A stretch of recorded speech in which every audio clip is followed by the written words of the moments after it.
Chargé par l'Institut supérieur pédagogique ISP Kolwezi de développer une analyse scientifique sur les débouchés des diplômés des universités par rapport au marché de l'emploi au Lualaba, le professeur Mundongo Tshamba a axé sa communication sur un regard croisé entre la formation universitaire et l'insertion professionnelle. Occasion pour le directeur général de l'Institut supérieur de technique médicale ISTEM Kolwezi de revenir sur les trois pôles universitaires jadis connus en République démocratique du Congo.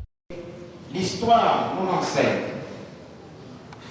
que pendant la période de 1960 à 1992, les RDC comptaient 66 établissements, dont 3 universités et 63 instituts supérieurs.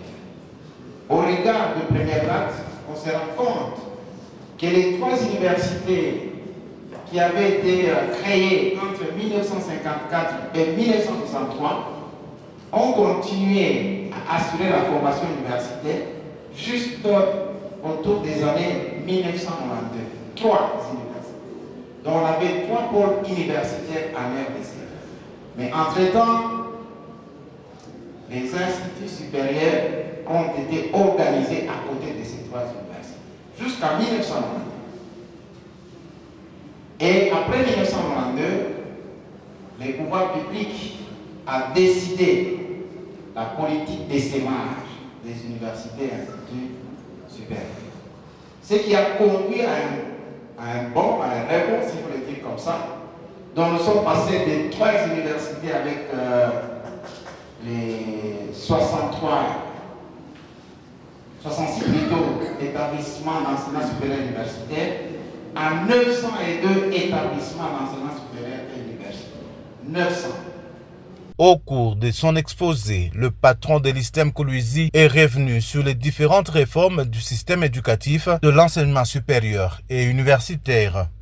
Il en parle à l'issue de l'activité du jour. L'évolution du monde, l'évolution des besoins sociétaux ont fait que les universités puissent s'adapter, puissent changer la manière de former les produits universitaires, de diplômer les personnes qui vont croiser les marchés de l'emploi en adoptant l'approche par compétences.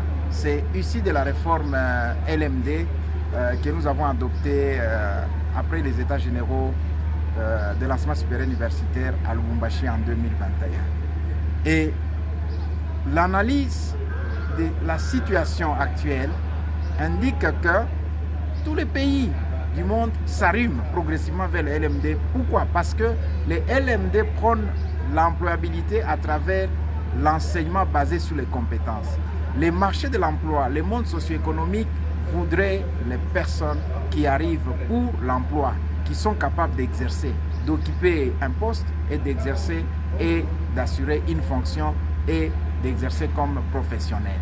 Et donc les universités, nous sommes alors dans l'obligation de former les gens qui sont directement captés par les marchés de l'emploi et qui peuvent exercer. Tout comme le système LMD prône l'employabilité à travers l'enseignement basé sur les compétences face aux différentes problématiques de l'inadéquation constatée de nos jours entre l'enseignement et les besoins réels des communautés, le professeur Mundongo a fait ressortir 3 grandes recommandations pour l'amélioration du système de l'ESU, enseignement supérieur et universitaire. La première recommandation, c'est qu'on organise, qu'on améliore la gouvernance et le pilotage des établissements d'enseignement supérieur et universitaire. De deux, que les universités prennent conscience que nous avons arrimé vers l'approche par compétence parce que le marché de l'emploi nous oblige à former les personnes qui vont exercer directement. Au lieu de lancer sur le marché de l'emploi des gens qui ont des diplômes et qui sont dans le chômage. Troisième recommandation, c'est que nous puissions mettre en place des approches qui feront l'interconnexion des savoirs. Les savoirs cognitifs, les connaissances théoriques, les savoir-faire et les savoir-être.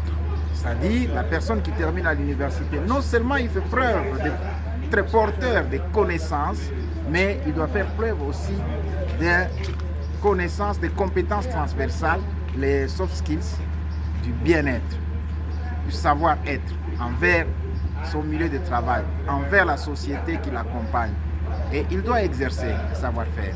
il doit être capable de pratiquer ce qu'il a appris et au bénéfice de la communauté, au bénéfice de la population pour le développement. Notons que cette journée de réflexion tenue le vendredi 30 août au groupe scolaire Ewabora était organisée par l'ISP Kolwezi. Cette institution s'engage à multiplier pareilles activités de réflexion de scientifiques.